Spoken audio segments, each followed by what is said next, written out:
चलिए रुख करते हैं बिहार की सियासी खबरों का। क्या बिहार को 1.25 लाख करोड़ का पैकेज मिल गया है? यह सवाल इसलिए क्योंकि बेगूसराय से बीजेपी सांसद और केंद्रीय मंत्री गिरिराज सिंह ने दावा किया है कि प्रधानमंत्री नरेंद्र मोदी ने जो वादा किया था वो पूरा हो गया है और उनके इस दावे के साथ बीजेपी और जेडीयू दोनों खड़े हैं। लेकिन विपक्ष को इस दावे पर यकीन नहीं है, जिसे लेकर अब सियासत शुरू हो गई है। संभव है चुनाव में इसे मुद्दा बनाया जाएगा। 2015 का वादा और 2020 की सियासत, 1.25 लाख करोड़ के पैकेज पर पॉलिटिक्स, बीजेपी का दावा पीएम मोदी का वादा पूरा हुआ। दिल्ली सरकार 1.25 लाख करोड़ रुपए का 2015 में पीएम मोदी ने बिहार के भोजपुर में जिस अंदाज में ऐलान किया था, उसी अंदाज में अब 2020 में सियासत शुरू हो गई है। बेगूसराय से सांसद गिरिराज सिंह दावा कर रहे हैं कि जो वादा पीएम ने किया वो पूरा कर दिया गया है।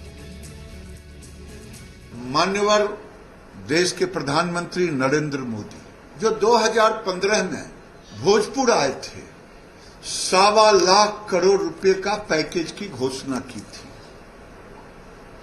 और 1.25 लाख करोड़ के पैकेज की घोषणा के साथ साथ आज अभी चुनाव डिक्लेयर नहीं हुआ है, एक एक पाई को जमीन पर दे दिया। कोई माइका लाल ये नहीं कह सकता है कि प्रधानमंत्री ने 1.25 लाख करोड़ का पैकेज दिया, वो कहां है? वो कर दिया।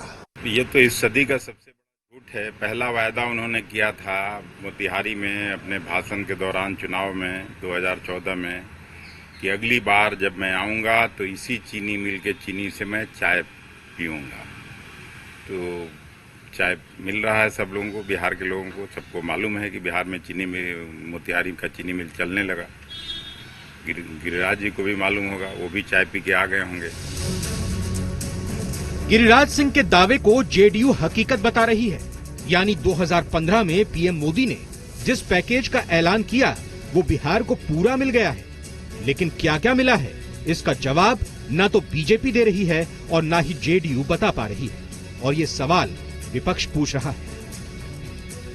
प्रधानमंत्री जी के पैकेज को लेकर के विपक्ष ने कई बार सवाल खड़े किए, लेकिन दो टूक शब्दों में गिरिराज जी ने उनके बयानों का काफी साफ जवाब दे दिया है। मैं तो सीधे ये कहता हूं कि जरा बिहार की जनता से, आपके पास कैमरा है, माइक है, जरा कोसी में, मगध में, चंपारण में लोगों से पूछ लीजिए तो उनकी जिंदगियों में क्या हो रहा है, किस तरह का कोहराम मचा हुआ है। सारी हकीकत 1 लाख करोड़ की ना हवा में काफूर हो जाएगी। साल 2017 में एक आरटीआई के जरिए जानकारी मिली थी कि पीएम ने जिस पैकेज का ऐलान किया था उसमें से कुछ नहीं मिला।